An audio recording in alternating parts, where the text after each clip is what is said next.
Greetings and welcome to another video.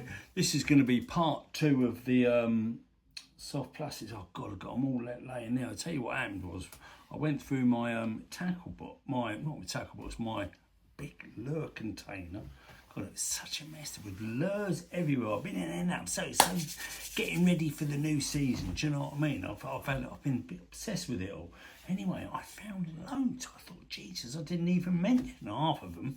So that's what I'm going to be doing. This is going to be part 2 of the video. Whether I use them or not is another thing. I'm just going to show you what I've actually got. They probably will get a go, because what I will do is I'll take quite a lot of them with me, and then when we find the fish, I'll see if there's ones that work and ones that don't work. You know what I mean? That's the only way to you know, sometimes when you know they're there, you know, if something's not working, then maybe it's just a shit lure. Don't know. Anyway, well, I just wanted to clarify something. Anyway, in the other video, I mentioned about the claws. Remember the little claws? This one, I mean, obviously it's probably not the one I'm going to use when we go actually bass fishing. That's from river fishing. It's called a Reggie Cray. What a blinding little name for a little Reggie Cray. Anyway, this is obviously the one I was talking about. I haven't even got them rigged up. I haven't even got a hook in it yet, but anyway, it's going to have, don't you worry. Anyway, what the reason why I'm talking about it is that people, I had a couple of emails of people asking about what the hell is that little weight on there for. Well, it's pretty obvious. I mean, I don't want to be, you know. Anyway, what that little weight does, it's obviously because when the actual thing sits in the water, that obviously holds it on the bottom. And then that way, because you tweak, obviously when you're reeling in, you just tweak it a little bit so it goes along like that sort of thing, rather than, you know, reeling it in like you'd reel in a lure. You know, it looks a bit more effective. You see what I mean? You can see that the fish will probably think, bloody hell, it's a little crab or whatever it is. Anyway, so that's what it is. It's called a cheb weight, and what actually happens is that middle bit actually pops out. You put your hook on one end, on the other end, and then obviously slide it back through the hole, and then clip your lure clip on it, or tie your bloody fluorocarbon on it. Right, there's also, now I've dropped it, there's another version. This is called the Ned rig. Now the Ned rig, obviously you wouldn't have that weight on it. You'd have this going up your main line, this little barrel weight, whatever it is. I'd probably be a bit bigger if you tried it. Now, what happens now is when that's on your line, remember there's no weight, none of this little weight on there anymore. What happens now is that actually carries on going up, and then you put your line down. Then you pull your line in to pull it along, then it floats up and comes down like that. Oh, that's bloody pretty crazy, isn't it? Whoever thought of that? I mean, obviously it's like fishing in rivers for perch and pike and things like that. But what a blinding idea! And I think I'm going to give it a go. I'll probably get a bigger weight for that. I mean, whether it's going to work in when the tide's steaming through, I don't think that was how I was going to fish. And I was going to fish these like when it's right dead low tide, no tide, around the gullies, and just see what's about, because we never try that. We always just, like I said, fucking casting out bloody billions of miles. Anyway, so that's just a little bit just to clarify that. Right, let's get into the lures. Right then, what I left out the box the other day, and I don't know why, because they've been a great lure for me in the past. I've lost one. Anyway, there they are. It's the Megabass Stark Sleepers. That's the Dongo, I think it's called. Got an eye missing. They all seem to bloody lose their eyes. That one, yeah, that's the Dongo. I don't know what this next one's called, but you can see the colour. That's had 2 new eyes, that one. Little babyer version, look, smaller little version. Smaller. Still a good catcher. And then this one's the Blenny, but it seems all the bloody, all the thingy bob seems to be coming off. And that's also had a replacement eye as well. I've got quite a good match for that one though. So that's the Megabass Dark Sleeper, another killer. Right, now what else we got? Oh God, how can I have missed this out? The bloody Albi snack now in Ireland and places like that. They are really popular. Now, you know, it's just been I've got about 6 of them. It's just been I never ever take them. Like I say, we seem to have neglected the soft plastics, and it just, you know, it just answers so many.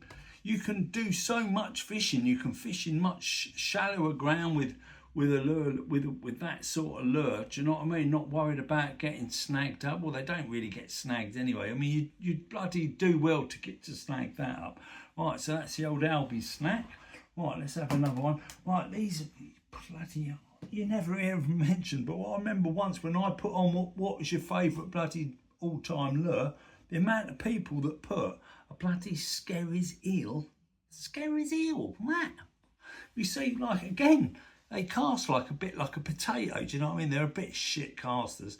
There's a black one, there's also a weedless one. Now, funnily enough, Stevie Wood, he used to do brilliantly on these, and no, it just gets left at the bottom of the tackle box. All these new lures come along, like the bloody thing, so I'm obsessed with them. Anyway, I haven't even used it yet. It might be bloody rubbish. Anyway, right, what's next on the old thingy bob? Right, let's have a look. Oh yeah, here's Lunker City. It's a slug-go. Yeah, that very, very popular. The geezer down Brighton, he absolutely, it's his favourite lure. Now, I cut the top off mine for some reason. I don't know why. And stuck a bloody jig head in it. But when I read through the description, it said to leave them as they are, because obviously, like I say, when you know, the tide's going out, there's hardly any water, you know, then bass, they'll come right in, you know, all amongst the weed, and it's not gonna get snagged up, is it? Right, what else have we got? Oh yeah, we got the Pirate Corsair, which is another version of like the Pirate Teaser. Well, another bloody great lure, do you know what I mean? Another corker, nice big 7-0 hook on that. Look at that bloody thing. That was, someone was asking about them. I can't remember where I got mine from. Might have been Henry Gilby actually. It's a 1-up shad, but I'm not sure if that's the real one or not, because someone gave that to me and I've not seen it in that colour. That's another popular lure, you know. Look at it, bloody blinding little lure, blinding little got a little kink in it, a bit like a bloody spindle worm. Yeah, it's got that little kink in it. Right, what's this? This is another strange one. It's called a hoggy. A hoggy. I've never actually used it, but it's got a bloody good head on it. I mean, it's going to be worth a go. Anything that puts me off is that bloody big hook. That's fucking no good. That's going to get, that's a snagger all day long.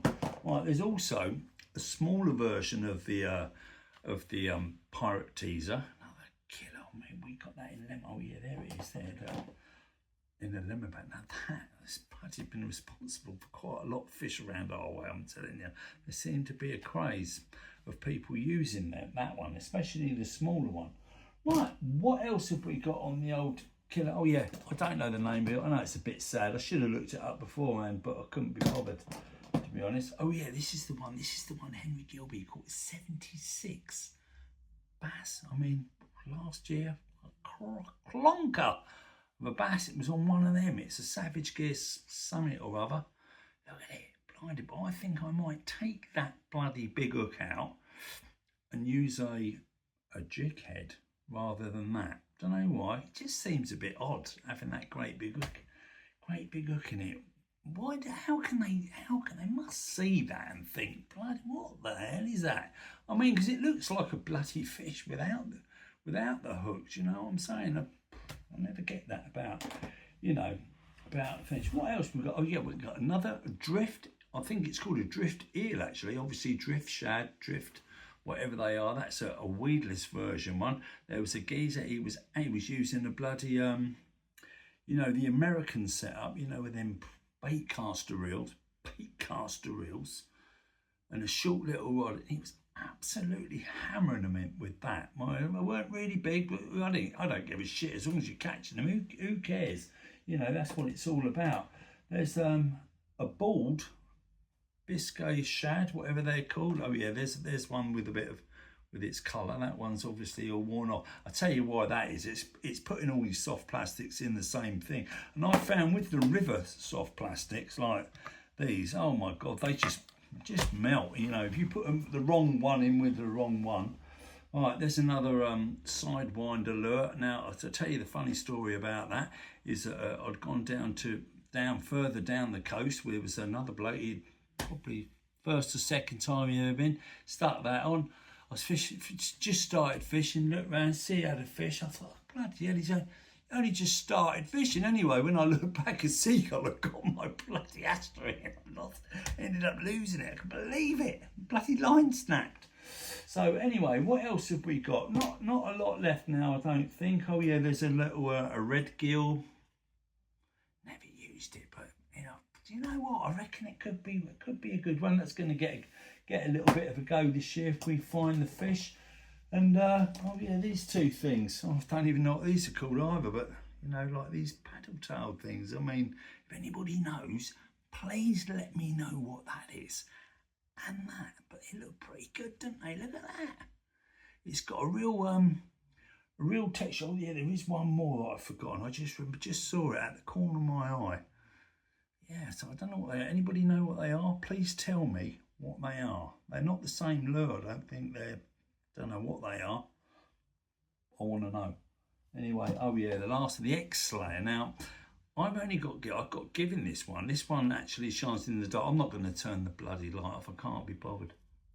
It's got a little rattle in there. No, a little tiny little rattle. Anyway, people swear by them. Now, do you use a jig head on it or just a plain hook? You know, just a weightless hook. Do you use it like that? Some say you rig it like that. Some say you rig it like that. I don't know. Anyway, that was just a little update on the old, on the rest of my soft plastics and weedless lures. Anyway, well, that's it. And thanks for watching the video. It's going to be surface lures next. Like I said, I'm going to get Steve Wood, and we might do 2 videos because there'll be a lot to cover. Anyway, surface lures. Oh God, I can't wait for the surface lures. Thanks for watching.